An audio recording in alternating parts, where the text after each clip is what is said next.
देखिए, आज हम इस वीडियो में जानते हैं कि इतिहास को हम कैसे पढ़ें, किस तरीके से पढ़ें कि जो हमें समझ में आ जाए। बहुत बच्चे जो आप लोग कंफ्यूज रहते हो, मैसेज करते हो कि इतिहास सच में कौन से बुक से पढ़ें या फिर कैसे उसे हम स्टार्ट करें। तो कभी भी आप लोग को बेसिक नॉलेज कहा जाता है कि बेसिक नॉलेज क्या होता है, बेसिक नॉलेज और कैसे इसे पढ़ा जा सकता है। आपको पता है कि हमको इतिहास पढ़ने से पहले हम लोग वैदिक काल से भी पहले, हम लोग सिंधु सभ्यता से भी पहले हम लोग पाषाण काल के विषय में पढ़ते हैं। चाहे आप अकबर, बाबर, बीरबल किसी के बारे में पढ़ लो इतिहास में, जब तक आप लोगों का वो बेसिक नॉलेज नहीं होगा तब तक आप लोग को समझ में नहीं आएगा। आप लोग के कमेंट के अनुसार मैं बता रही हूँ कि भाई देखो प्रीतम कुमार, आपको बता रही हूँ मैं कि आपको किस तरीके से पढ़ना चाहिए। आपका कमेंट आ रहा है ना कि कहाँ से स्टार्ट करें, कौन से बुक से पढ़ें। कितने भी बुक्स उठा के पढ़ लो, जो बुक्स मैं बता दूं कि आप पढ़ लो, लेकिन उसको अगर बेसिक नॉलेज आपका नहीं हो पाएगा ना, आपको समझ में नहीं आएगा। अब मान लीजिए आपको पढ़ना कहाँ से है, पहले इतना बस ध्यान दो ले पहले, इसके बाद आपको समझ में आ जाएगा। पहले आप क्या करो ना कि आप पाषाण काल यानी कि आपको प्री हिस्ट्री यानी प्राग्ञ इतिहास के बारे में पढ़ लेना है, आदि मानव के बारे में पढ़ते आना है। उसके बाद आपको आगे बढ़ना है तो सिंधु सभ्यता, जिसे हम सिंधु सभ्यता यानी प्रोटो हिस्ट्री, आद्य ऐतिहासिक कहते हैं, उसके बारे में आपको पढ़ लेना। उसमें जितने भी हैं सिंधु सभ्यता में जो नगर मिले हुए हैं, मोहनजोदड़ो, चंदहुदड़ो, जो हैं, इनके बारे में पूरा टोटल आपको पढ़ लेना है। तो आपने दो जगहों से पढ़ लिया। एक तो पहले आप प्राग्ञ ऐतिहासिक यानी अपने पाषाण काल को पढ़ा, पाषाण, पूरे पाषाण, मध्य पाषाण या फिर नव पाषाण के बारे में आप जो पढ़ के आ रहे हो, उसको पढ़ने के बाद देख लिए कि कहाँ खेती हुई, किस तरीके से आग का खोज हुआ, कैसे कैसे वहाँ पे आदि मानव थे, इसको आपने कवर कर लिया। वही आपका बेसिक है, वहीं से आपने उठा और धीरे से उठने के बाद आप अब चलना स्टार्ट करते हो। वैसे ही आप सिंधु सभ्यता के विषय में पढ़ना स्टार्ट करोगे। जो हड़प्पा सभ्यता है, सिंधु सभ्यता उसे कहा जाता है, क्योंकि सिंधु के जो नदी होती है उसके हर एक पास में, उसके सहायक नदियों के पास में जितने भी शहर मिले इसीलिए हम उसे सिंधु सभ्यता कहते हैं या इसे हम आद्य ऐतिहासिक कहते हैं। तो उसके बारे में आपने सारे जितने भी स्थल मिले हैं, वहाँ पे स्थान मिले हैं, जगह मिले हैं, चाहे हड़प्पा हो, मोहनजोदड़ो हो, चंदहुदड़ो हो, रोपड़ हो, कालीबंगा हो, जिसके बारे में भी आपको पढ़ना है वो आप पढ़ लिए। जैसे ही वहाँ तक दोनों के बारे में आप पढ़ लिए, वैसे आप चलो किसके विषय में, उसके बाद आप इतिहास में घुसो। वहाँ तक पढ़ने के बाद आप इतिहास में जब घुसते हो तब कहते हो कि इतिहास कहाँ से पढ़ें। तो इतिहास का शुरुआत आपको वैदिक काल से करना है। किसके? वैदिक काल से करना है। और वैदिक काल में आप लोगों को ऋग वैदिक हो चाहे उत्तर वैदिक काल हो, उसमें कितने वेद हो, ऋग्वेद हो, जो भी है, इनके बारे में आपको पढ़ लेना है टोटल। जैसे मान लीजिए वेद है, वेद आपका टोटल 4 है, इसको आप पढ़ लीजिए। क्या है? ऋग्वेद, यजुर्वेद, सामवेद, अथर्ववेद, इन चारों के बारे में पढ़ लिए। उसके बाद में इस अथर्ववेद का वेद पढ़ लो, ज्ञाता पढ़ लो कौन है, ब्राह्मण, इसके ग्रंथ पढ़ लो। ये जितने भी हैं आप इसके बारे में जैसे ही टोटल पढ़ लेते हो, देखो एक एक वीडियो में बनाया गया है। इस वीडियो में मैं आपको, चाहे मेरी वीडियो हो चाहे दूसरे की वीडियो हो, तो आपके बस माइंड में हो कि इसको हमें लिख लेना है। क्या क्या चीज़ को? एक हमें प्री हिस्ट्री यानी प्राग्ञ इतिहास के बारे में लिख लेना है। किसके? हमें क्या चीज़ के बारे में? प्राग्ञ इतिहास के बारे में, इतिहास के बारे में हमें पढ़ लेना है। इसे हम प्री हिस्ट्री कहते हैं, प्री हिस्ट्री कहते हैं, ठीक है, प्री हिस्ट्री कहते हैं। पहले हमने इसके बारे में जब पढ़ा तो इससे हमें पता चला पाषाण काल के विषय में। किसके बारे में? पाषाण काल के विषय में। इसमें भी हम 4 भागों में पढ़ लिए, ये हमारा कंप्लीट हो गया। तो हम जैसे ही आदि मानव के बारे में, यहाँ पे आदि मानव के बारे में पढ़ते हैं, आदि मानव के बारे में, इसके बारे में जैसे ही हम पढ़ लेते हैं वैसे ही हम आगे बढ़ते हैं। और आगे बढ़ेंगे, ये हमारा क्या है, यही बेसिक हमारा है। इससे जैसे ही हम आगे बढ़ेंगे तब हम आएगा क्या चीज़, हमारा आद्य ऐतिहासिक। क्या कहते हैं? आद्य ऐतिहासिक, आद्य ऐतिहासिक। अब आद्य इतिहास के बारे में जैसे हम इसको कहते हैं प्रोटो हिस्ट्री, प्रोटो हिस्ट्री। क्या कहते हैं? प्रोटो हिस्ट्री कहते हैं। अब इस प्रोटो हिस्ट्री के बारे में यानी इसे हम क्या कहते हैं, और इस नाम से, किसके नाम से? इसे हम सिंधु सभ्यता कहते हैं, सिंधु सभ्यता, इसे हम सिंधु सभ्यता कहते हैं। इनके बारे में आप पढ़ लिए। अब इनके बारे में पढ़ने से हमें पता चलेगा कहाँ पे हड़प्पा है, कहाँ पे क्या है, हड़प्पा है, और कहाँ पे हमारा मोहनजोदड़ो है, कहाँ पे रोपड़ है, कहाँ पे कालीबंगा है, कहाँ पे बनावली है। इसके बारे में सारे के सारे स्थल के बारे में पता चल जाएगा। ये हमारे आ जाएंगे प्राचीन इतिहास ये सब, और इनमें पढ़ना हमें ज़रूरी पड़ जाएगा कि हम यहाँ तक जैन और महाजनपद ये सब पढ़ लिए, तब ये हमारे क्या हो जाएंगे, प्राचीन इतिहास। तो हम इसको बारे में पढ़ लिए, ये हमारा बेसिक है। भैया ध्यान अब दे रहे हो ना, ये नहीं कहना इस वीडियो को जरूर देखना, करे तो फुल वीडियो दो मुझे। फुल वीडियो बेटा एक ही में आपको बना के मैं नहीं दे सकती हूँ कि मान लीजिए कि अब मुझे 2 महीने 4 महीने 6 महीने लगभग पकड़ लो, 6 महीने इस इतिहास को पढ़ाने में लग जाएगा। और 6 महीने का जो वीडियो होगा पूरा आपको एक ही में कैसे दे दूँ। आप प्ले लिस्ट में जाइए, उस प्ले लिस्ट में देख लीजिए, वहाँ पे धीरे धीरे जितना भी डाला गया है उसमें आप देख लीजिए। तो आपको अगर पढ़ना ही है तो आप बेसिक उठाइए वहाँ से और पढ़िए, फिर आप कंफ्यूज में नहीं होंगे। आप कहीं से जाइए, किसी का वीडियो देखिए, कोई ज़रूरी है मैं ये ना कर रही हूँ कि ज़बरदस्ती जोर ज़बरदस्ती मेरा वीडियो देखिए, ऐसा तो नहीं है। लेकिन हाँ, जिसका भी वीडियो देखना कि उसका वीडियो आपके माइंड में तुरंत सेट हो जाए, यानी घुस जाए, समझ में आ जाए कि हाँ ये हमारा क्या है, ये हमें जो बताया जा रहा है ना, तो सच में हम पढ़ सकते हैं इसके बारे में, समझ गए कि नहीं ये क्या चीज़ है। जैसे मैंने आपको प्री हिस्ट्री के बारे में और प्रोटो हिस्ट्री के बारे में बताया कि भैया इसे पता चलेगा आदि मानव के विषय में। आदि मानव जो रहते थे तो सिंधु सभ्यता में पता चलेगा, और सिंधु सभ्यता से जैसे ही अब आगे चलोगे तब हमें वेदों के बारे में पता चलेगा। तब इसमें से हम वैदिक काल पढ़ेंगे और ऋग वैदिक उत्तर वैदिक काल को 2 भागों में बांट दिया गया, और एक बांट दिया गया था ऋग वैदिक काल में और एक उत्तर वैदिक काल में। ऋग वैदिक का जो समय काल था 1500 से लेके 1000 तक चला था। बहुत लोग एक बार पूछा था, किसी ने कहा था कि नहीं मैडम ये फिर इतिहास कहाँ गया, सिंधु सभ्यता वाला। अरे भैया सिंधु सभ्यता वाला आपका बहुत पीछे छोड़ दिए हो, ये हम वैदिक काल के विषय में मैं आपको बता रही हूँ। सिंधु सभ्यता में तो आप लोग पहले ही खोज कर लिए, 1921 में हड़प्पा की खोज हो गई ना, स्थलों की पहले ही आप खोज कर लिए, लेकिन बहुत दिन का पहले की बात है। ऐसे गेहूँ मतलब आदि मानव ही थे, जब धीरे धीरे प्रोग्रेस करने लगे थे तो 9 पाषाण में गेहूँ का खोज उन्होंने गेहूँ उगाना स्टार्ट कर दिया था। जौ, गेहूँ, कपास, इन सबों को खेती करना स्टार्ट कर दिया था। तो 7000 ईसा पूर्व में हुआ था, ईसा पूर्व में मतलब BC में हुआ था। अब यहाँ पे आपको मैं बता रही हूँ 1500 ईसा पूर्व से लेके 600 ईसा पूर्व तक टोटल। अब इन्हीं वैदिक काल में से 2 भागों में उसे डिवाइड कर दिया गया, यानी बांट दिया गया, जिनमें से ऋग वैदिक काल आ गया कि आपको 1500 से लेके 1000 ईसा पूर्व तक आपको समझना है। क्या आपके माइंड में ये सेट नहीं हो रहा है कि सच में ये 2 भागों में इसे बांट दिया, वैदिक काल को ही 2 भागों में बांट दिया गया था। क्योंकि जो चीज़ 3 जो वेद थे ना, जैसे कि ऋग्वेद, यजुर्वेद और सामवेद, ये तीनों के तीनों हैं इसके ऋग वैदिक काल के 1500 से लेके 1000 तक में जो लिखा गया था। लेकिन वही चीज उत्तर वैदिक अर्थर्वेद आता है उत्तर वैदिक में, क्योंकि इसे कहा जाता है कि इसे घर में, इसे झोपड़ी में, इसे इस जगहों पे लिखा गया था। ये तीनों के तीनों खुले जगहों पे लिखा गया था। तो इन सबों के बारे में आपको पता ही होगा। तो धीरे धीरे अब ये वैदिक काल तुरंत निकाला, ऐसे ना पढ़ो, पढ़ने के बाद क्वेश्चन आंसर इसका तुरंत बनाओ। क्वेश्चन आंसर बनाते बनाते आपको समझ में आ जाएगा।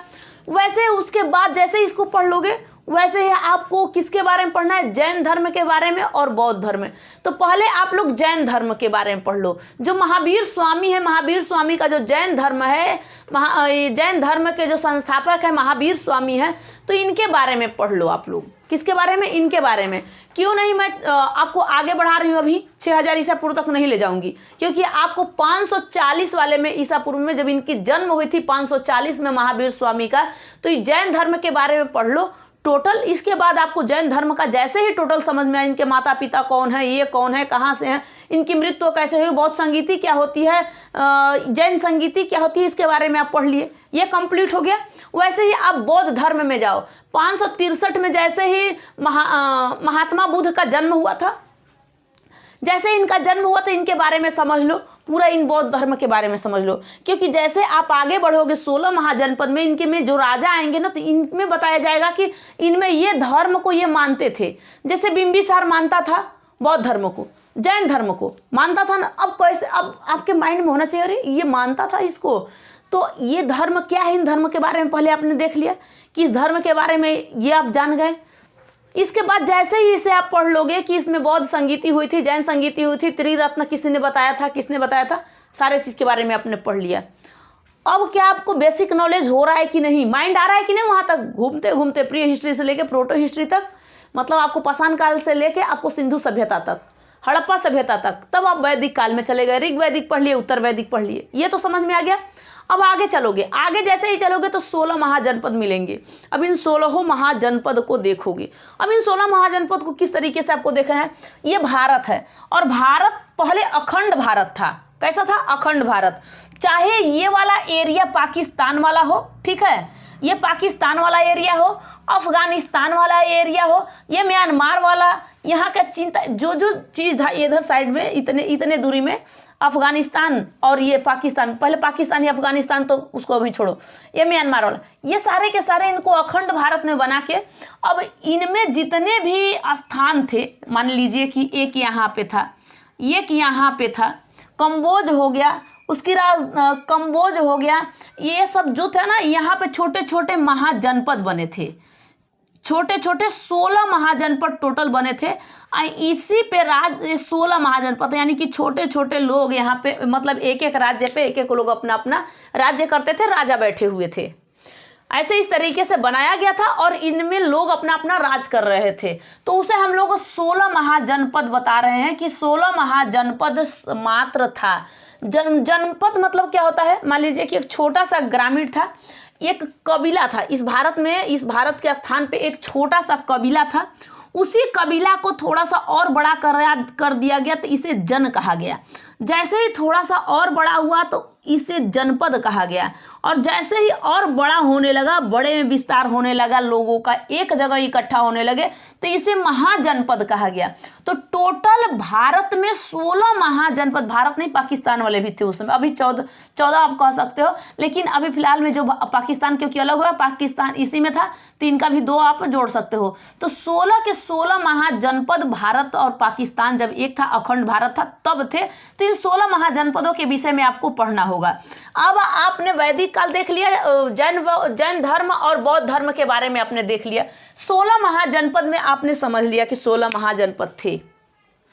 लेकिन इन 16 महाजनपद में से एक महाजनपद जो सबसे जल्दी, सबसे आगे, सबसे तेजी में बढ़ा और सबसे बड़ा हुआ, कौन सा, मगध। बिहार में जो मगध है, मगध महाजनपद सबसे तेजी से, सबसे चालाकी से, भाई बिहार के लोग होते हैं तनी माइंड तेज लगाने वाले, पकड़ लिए।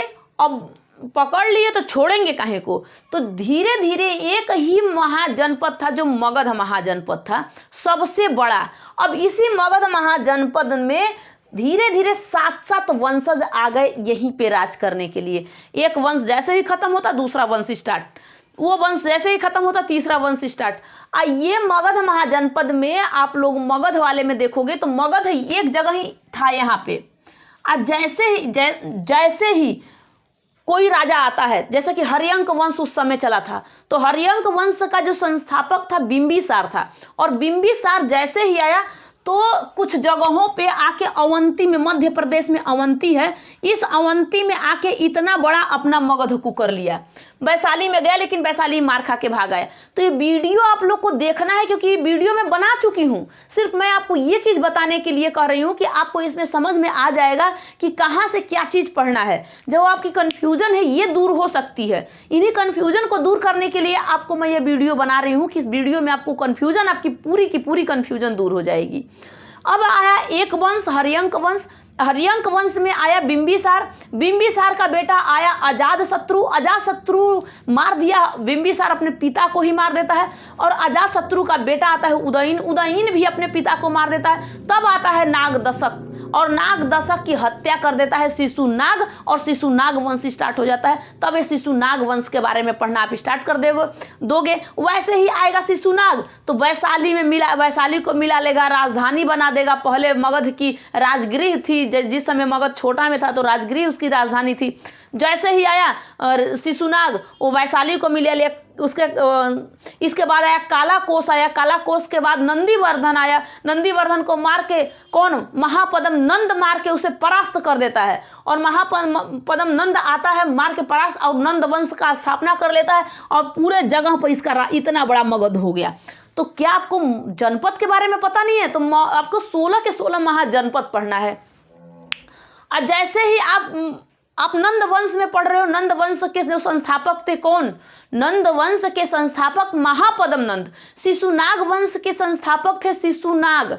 समझ में आ रहा है? शिशुनाग वंश के जो अंतिम राजा था नंदी वर्मन, उसको महापद्म नंद ने मार के नंद वंश का स्थापना कर लेता है और उसके बाद ये राज्य करने स्टार्ट कर देता है। तब इतना बड़ा वो अपना पूरे साम्राज्य को बढ़ा देता है, बढ़ा देते हैं सब। पहले के बहुत रणनीति कूटनीति सब कुछ लगाते थे। ये देखिए कि अगर हम युद्ध से नहीं जीत पाएंगे, हम अपने बुद्धि लगा के शादी ब्याह करना स्टार्ट कर देंगे और पूरे एरिया को जीत लेंगे। और वैसे ही महापद्म नंद के बाद आता है नंद वंश का दूसरा शासक जो रहता है धनानंद, और धनानंद की हत्या कर देता है चंद्रगुप्त मौर्य। और चंद्रगुप्त मौर्य के समय पूरा अखंड भारत हो जाता है और इसको यहाँ से यहाँ तक पूरे को पूरे ये अखंड भारत में मिला लेता है कौन? मौर्य वंश के संस्थापक चंद्रगुप्त मौर्य। और चंद्रगुप्त मौर्य का जो बेटा आता है उसका नाम रहता है बिंबिसार। बिंबिसार नहीं, बिंदुसार, क्योंकि बिंबिसार हर्यंक वंश का संस्थापक था। बिंदुसार आता है और बिंदुसार का एक बेटा आता है जिसका नाम रहता है अशोक। और अशोक आया और कलिंग में आधे कलिंग को महापद्म नंद ने जीता था। और पूरे कलिंग को जीतने का काम था किसका? पूरे कलिंग को जीता था, मारपीट किया था, खून बहाया था यहाँ पे अशोक ने, जिसे सम्राट अशोक, महान अशोक आप लोग कहते हो ना, उसी ने बहाया था। ये बिहार के धरती के लाल थे और इन्होंने इस तरीके से पूरे जगहों को आपस में कर लिया था। ठीक है, समझ में आ रहा है कि ना? और चंद्रगुप्त मौर्य ने पूरे जगहों पर छेक कैसे लिया था? क्योंकि सिकंदर का जो सेलुकस निकेटर क्या था, सेनापति था, आया हुआ था। इस सेलुकस निकेटर को हरा के उसकी बेटी से हेलेना से भी शादी किया और इसमें मिला भी लिया। कितना दिमाग का तेज चंद्रगुप्त मौर्य था। अब इसने अपने उसके बेटी से शादी भी किया। धनानंद के बेटी दुर्धरा से पहले शादी कर ले। दुर्धरा उसके पिता को, दुर्धरा के पिता धनानंद को खत्म करके चंद्रगुप्त मौर्य आ जाता है यहाँ पे। चंद्रगुप्त मौर्य के जब गुरु ही चाणक्य थे और चाणक्य तक्षशिला में, यहाँ पे तक्षशिला था पाकिस्तान में, तक्षशिला में जब पढ़ाते थे तो बताओ उनकी माइंड कितनी तेज होगी। तो क्या ये इसके से क्या माइंड तेज नहीं होगा? जिस गुरु से आप पढ़ोगे ना, पढ़ते हो तो कुछ तो उसकी आपके अंदर बुद्धि, मतलब उसके अंदर की कुछ अच्छाइयाँ तो जरूर आएगी। अगर अच्छाई काम करता है तो, अच्छाई अगर काम करता है तो उस गुरु की अच्छाइयाँ आपके अंदर आ सकती है। जिस तरीके से मैं आपको बता रही हूँ ना कि नहीं ये काम हुआ था, वो काम हुआ था, माइंड में सेट हो गया है कि अरे हर्यंक वंश चाहे मगध का कोई सा वंशज पढ़ाना होगा, मैं तुरंत उसके बारे में आपको बताऊंगी बिना देखे। माइंड में ऐसे सेट करो। तो उसी तरीके से आप लोग को करना है। कोई पूछे तुरंत बताना। पाटलिपुत्र का जो स्थापना उदयन ने किया था, किसने किया था? उदयन ने। श्रीनगर का स्थापना किसने? अशोक ने कर दिया था। श्रीनगर का स्थापना यहाँ भी तो अशोक आया था, जीता था, क्योंकि उसका भाई क्या नाम था, सिमु कुछ नाम रखा उसका, सुसीम नाम था। सुसीम यहाँ पे आया था। सुसीम जीत नहीं पाया था तो आया यहाँ पे पाकिस्तान, यहाँ पे जम्मू कश्मीर में आके सबको हरा के, और वहाँ पे श्रीनगर का स्थापना उसी ने किया है। तो श्रीनगर का स्थापना किसने किया है पूछेगा तो किसको बताओगे? अशोक को बताना।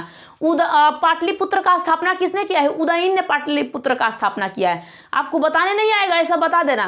प्रथम बौद्ध संगीति किसने कराया था उसके बारे में तुरंत बता देना। प्रथम बौद्ध संगीति किसने कराया था? अजातशत्रु ने कराया था। 483 ईसा पूर्व में करा दिया था प्रथम बौद्ध संगीति के बारे में आपको पढ़ा चुकी हूँ।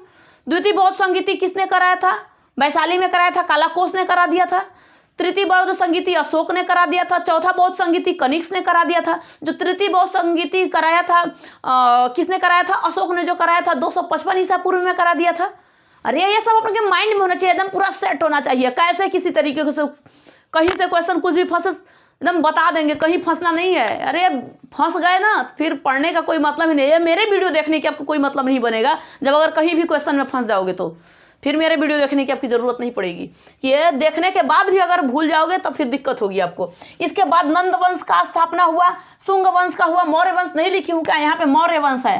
नंद वंश के बाद कौन आया था? मौर्य वंश आया था। मौर्य वंश के संस्थापक कौन था? मौर्य वंश का संस्थापक चंद्रगुप्त मौर्य था। इसके बाद आता है शुंग वंश। पुष्यमित्र शुंग ने शुंग वंश के संस्थापक थे। पुष्यमित्र शुंग के बारे में आप लोग जानते हो, बहुत बहुत बड़े बड़े यज्ञ कराते थे। कण्व वंश के संस्थापक वासुदेव थे। और सातवाहन वंश के संस्थापक कौन थे? सातवाहन वंश के संस्थापक सिमुक थे।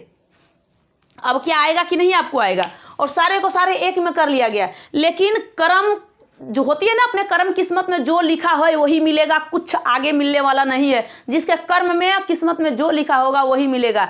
फिर भी आप लोग कोशिश करते रहो कि कर्म हाथ के लकीर में जो लिख गया है ना, इसे भी हम आगे बढ़ने वाले हैं।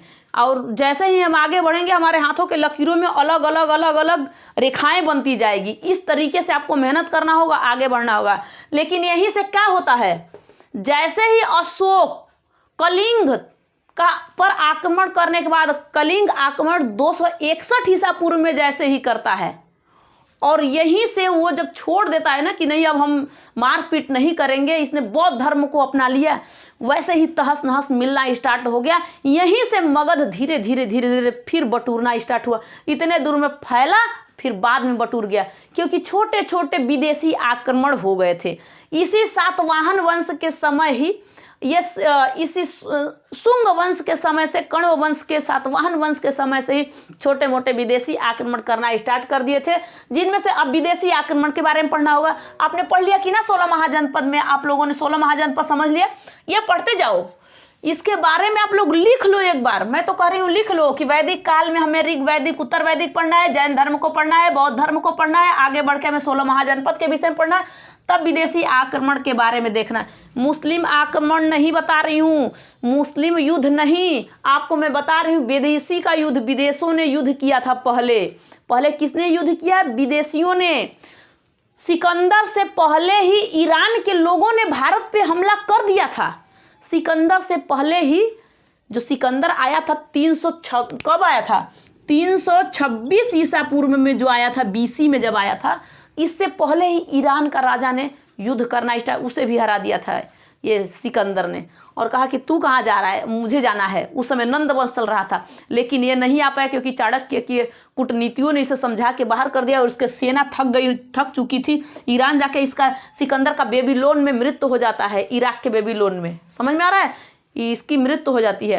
वैसे ही इसी का सेनापति रहता है जो सेलुकस निकेटर रहता है। जब मौर्य वंश इस पे भारत पे, जब मौर्य वंश चंद्रगुप्त मौर्य था तो सेलुकस निकेटर आया था, और सेलुकस निकेटर को चंद्रगुप्त मौर्य मारते हैं भैया, वो थक जाता, मतलब हार जाता है, और उसकी बेटी से शादी कर लेते हैं। कहते हैं बेटी बढ़िया है, ठीक ठाक है, तो इस तरीके से शादी उदी कर लेता है उससे। भाई देखो, अब युद्ध ही हो रहा है तो बढ़िया से युद्ध हो जाए, ठीक है। उसके बाद विदेशी आक्रमण पढ़ो। किसके बारे में पढ़ना है? 16 महाजनपद के बाद पढ़ो विदेशियों के आक्रमण इस पे करना, क्योंकि अब कोई बचा नहीं था। फिर छोटे छोटे साम्राज्य आके बटूर गए थे यहीं पे, कोई साम्राज्य बड़ा नहीं था। जैसे बड़ा बनाया गया, इस बड़े को ख़त्म करके छोटे छोटे फिर साम्राज्य को मैं अब यहाँ पे बना दे रही, छोटे छोटे वंश। अब यहाँ पे आया इंडो ग्रीक वाले पहला शासक ने हमला किया कुषाण वंश के जो कनिक्स था। कनिक्स के बारे में जानते हो, बौद्ध संगीति, इसी ने तो चौथी बौद्ध संगीति इसी ने कराया था। किसने? कनिक्स ने कराया था। कुषाण वंश के संस्थापक कनिक्स था, कनिक्स ने कराया। ये सब हुंडों के भगाए हुए, ये मध्य एशिया से आए हुए ये शक शासक थे। ये वहाँ के क्या थे? ये तो शक शासक भी है, एक शक शासक भी आया था। ये सब आए या भारत में, सोचे कि चलो हम कुछ चलते हैं लूटने को, कि अब तो कोई ऐसा है ही नहीं। अशोक गया, धीरे धीरे यहाँ पे ये एकदम पूरा खत्म होना स्टार्ट हो गया। अभी जैसे ही विदेशी आक्रमण आप पढ़ोगे ना, वैसे ही ये कनिक्स जैसे ही खत्म होता है, क्योंकि कनिक्स क्या करता है, लोगों को सामंत जीवन जीने पर मजबूर करता है। सामंत जीवन का मतलब होता है कि तुम मेरे घर में काम करो और मैं तुझे हर महीने में जमीन दूंगा। ये कनिक्स ऐसा काम किए थे, जो जमीन लिया धीरे धीरे राजा बनना स्टार्ट कर दिया। इसी में आ गया वंश। अब छोटे छोटे वंशज के बारे में आपको पढ़ना होगा छोटे छोटे वंशज के बारे में आपको पढ़ना होगा। अब इसी में से कनिक्स जैसे ही हटा, और कनिक्स को हटा के आ गया था गुप्त वंश, और गुप्त वंश में चंद्रगुप्त प्रथम आया था, समुद्रगुप्त आया, चंद्रगुप्त द्वितीय आया, ये सब आए। अब फिर इस साम्राज्य को बड़ा करना स्टार्ट कर दिए। इस साम्राज्य को क्या किया? ये साम्राज्य को पूरे बड़ा, भारत को फिर से बड़ा करना स्टार्ट कर दिया था समुद्रगुप्त ने भारत के उत्तर साइड में जो 9 राज्य है इसको जीत लिया था, और दक्षिण में जो 12 राज्य है इसको जीत लिया था, सबको एक कर लिया था। लेकिन इसके बाद जैसे ही गुप्त वंश खत्म होता है, गुप्त वंश के संस्थापक कौन रहते हैं? श्री गुप्त रहते हैं। और उसके ही बाद आता है वर्धन वंश। वर्धन वंश के बाद, वर्धन वंश में हर्यंक आता है। हर्यंक हर्षवर्धन आता है, और हर्षवर्धन आके ये भी बहुत अपना ताकत दिखाता है। तो इनमें से वाकाटक वंश, चालुक्य वंश, राष्ट्रकूट, पल्लव, सेन, पाल, चंदेल वंश, इनके बारे में, चंदेल वंश के जो संस्थापक थे ननकू थे, और उसके बाद में पाल वंश के गोपाल थे, सेन वंश के सामंत सेन संस्थापक थे, पल्लव वंश के सिंह विष्णु थे, राष्ट्रकूट वंश के दंती दुर्ग थे, और इस चालुक्य वंश के जय सिंह थे। लिख लेना। वाकाटक वंश के विंध्यराज थे, और यहाँ वर्धन वंश के संस्थापक पुष्यभूति थे, और वर्धन वंश के पुष्यभूति थे। प्रभाकर वर्धन यहाँ का प्रथम राजा था, जो प्रभाकर वर्धन का जो बेटा था, क्या नाम था उसका, इसका एक था हर्षवर्धन और एक था राजवर्धन, और उसकी एक बेटी थी जिसका नाम था राजश्री। ठीक है, और गुप्त वंश के संस्थापक श्रीगुप्त थे। तो ये बहुत बड़े बड़े हुए। अब देखा गया कि हर्षवर्धन भी खत्म, और यहाँ पे एक शासक खत्म हो गया जो उनकी गुप्त वंश का समुद्रगुप्त था। जैसे ये सब खत्म हुए, तब आते हैं मुस्लिम आक्रमण करने के लिए। अब बताओ, अब विदेशियों आक्रमण को पढ़ लिए, उसके बाद आपको वंश पढ़ लिए, उसके बाद आप पहुंचे कि नहीं मुस्लिम आक्रमण के विषय में। अब मुस्लिम आते हैं। कौन से मुस्लिम आते हैं? तो पहले आता है जिसका नाम रहता है मोहम्मद बिन कासिम। क्या नाम रहता है? मोहम्मद बिन कासिम। ध्यान में रहे, क्या रहता है इसका नाम? मोहम्मद बिन कासिम। ये आता है पहला मुस्लिम आक्रमण में, पहले यही आता है। और 712 में, कब? 712 में इसने किसको हराता है? ये सिंध और मुल्तान पर युद्ध करता है। सिंध और मुल्तान का एरिया पाकिस्तान में है। मुल्तान में ये हमला करता है। यहाँ के जो राजा रहते हैं दाहिर, क्या नाम रहता है? दाहिर। और दाहिर को परास्त करके यहाँ से सोना चांदी लूट के सबके ऊपर जजिया उजिया कर लगा के चला जाता है। ब्राह्मणों के ऊपर, विकलांग के ऊपर, महिला के ऊपर, बच्चा के ऊपर, इन सबों पे नहीं लगाता है, और जजिया कर लगा के ये लूटता पाटता और चला जाता है। दूसरा जो शासक आता है, उस दूसरे शासक का नाम रहता है महमूद गौरी, महमूद गजनबी, महमूद गजनबी। ये अफगानिस्तान के गजनी का था, और ये आया और इसने भी लूटा। आइए, इसने 17 बार टोटल आक्रमण किए थे। 1001 से लेके 1026 तक इसने टोटल आक्रमण किया, और इसने सोमनाथ का मंदिर 1025 में 16वें आक्रमण में लूटा, और ये भी चला गया, ये भी रहा नहीं। इसके बारे में पढ़ लिए। इसके बाद मुस्लिम आक्रमण आता है जिसका नाम रहता है मोहम्मद गौरी। मोहम्मद गौरी, क्या नाम रहता है? मोहम्मद गौरी। ये गौरी लिख दूं, गौर का रहता है, अफगानिस्तान के गौर का रहता है। इसे अफगानी लोग आए थे, ये भी अफगानी था, ये भी अफगानी था। ये तो अरब से पहला मुस्लिम आक्रमण अरब, मोहम्मद बिन कासिम अरब का था। ये भी आया, और ये भी 1075 में, इसने 1175 में इसने क्या किया था? इसने भी हमला किया था भारत पे, और आया हमला करके ये भी चला गया। लेकिन यहीं से इसका जो राजा, इसका जो रहता है, क्या नाम रहता है? इसका गुलाम रहता है जिसका नाम रहता है ऐबक, कुतुबुद्दीन ऐबक। और कुतुबुद्दीन ऐबक से अपने बेटी का शादी करा के भिड़ा देता है दिल्ली में, और वही आके राज करने लगता है, और 5-5 वंश वहीं से स्टार्ट हो जाते हैं। जिस 5 वंश का नाम है, लिख लो अपने से, गुलाम वंश, खिलजी वंश, सैयद वंश, तुगलक वंश, और उसके बाद आप लोग लोदी वंश। और लोदी वंश को भगाने के लिए चौथा जो आता है राजा, इसका नाम रहता है बाबर। विदेशी आक्रमण आता है जिसका नाम रहता है बाबर। ये भी ये अफगान का रहता है, और ये आके भारत में लोदी वंश को ख़त्म करता है, लोदी वंश को। और लोदी वंश में इब्राहिम लोदी के बारे में, इब्राहिम लोदी के बारे में आप लोग पढ़े हो, लोदी के बारे में, जिसमें पानीपत का युद्ध हुआ था। किसमें युद्ध हुआ था? पानीपत का युद्ध। इससे इब्राहिम लोदी और बाबर से पानीपत का युद्ध हुआ था।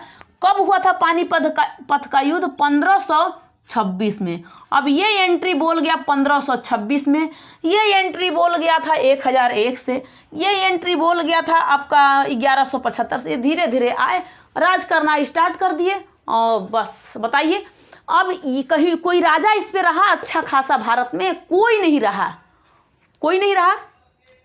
पृथ्वीराज चौहान आए, पृथ्वीराज चौहान से कौन हार गया था, हरा दिया था किसको?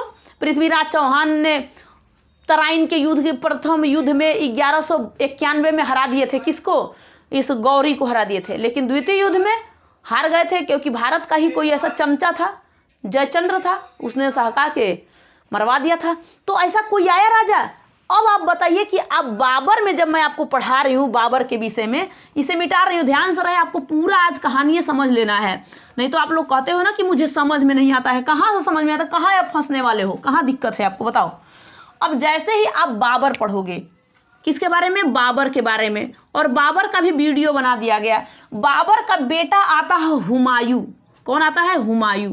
बाबर का बेटा हुमायूं आता है। अब हुमायूं का बेटा अकबर, अकबर। और देखो पिछला वीडियो मेरा देखना, अकबर के विषय में बता दी हूँ। बाबर, हुमायूं, अकबर, इन सबों के बारे में मैं आपको बता चुकी हूँ। अब आपको जहांगीर के विषय में आपको टोटल वीडियो में बताना है। अब यहाँ से आपको नेक्स्ट वीडियो में स्टार्ट करूँगी, यहाँ तक तो आपको समझ में आ गया होगा। अब जहाँ ही हमने इसको ख़त्म कर देंगे, जैसे हम लोग क्या करेंगे कि बाबर आया था, और बाबर कब से? 1526 से लेके 1800 कितने तक, मतलब इसी का वंशज मुगल वंश चलेगा। कौन सा वंश? मुगल वंश या मुगल साम्राज्य कहिए, साम्राज्य कहिए, ये मुगल साम्राज्य है, ये चलना स्टार्ट कर देगा। और 1526 से लेके 1857 तक टोटल चलेगा। जैसे ही इनका अंत होगा, आ जाएंगे सब अंग्रेज, और वो सब करेंगे फिर हम पे राज। तो उनके बारे में फिर देखना होगा। अब कहाँ दिक्कत है? इतिहास में किस जगह है आपको दिक्कत है? अब बता दो। यहाँ में कहीं से दिक्कत है आपको? किसी जगह से भी दिक्कत है? नहीं हो सकता है, आप लोग समझते ही नहीं हो। यहाँ से आप लोग स्टार्ट करके पूरा पढ़ना। अब प्री हिस्ट्री पढ़ लेना, प्रोटो हिस्ट्री पढ़ लेना, ये इतने के पढ़ लेना, इसके बाद कहीं आपको दिक्कत ही नहीं होगा। ठीक है, नेक्स्ट वीडियो में इसके बाद मिलेंगे। अगर हमारी ज़्यादातर बोलने का जो उससे आपको दिक्कत ना हो, क्योंकि पढ़ाने का एक अंदाज होना चाहिए कि फटाफट किसी चीज़ को बता देना चाहिए।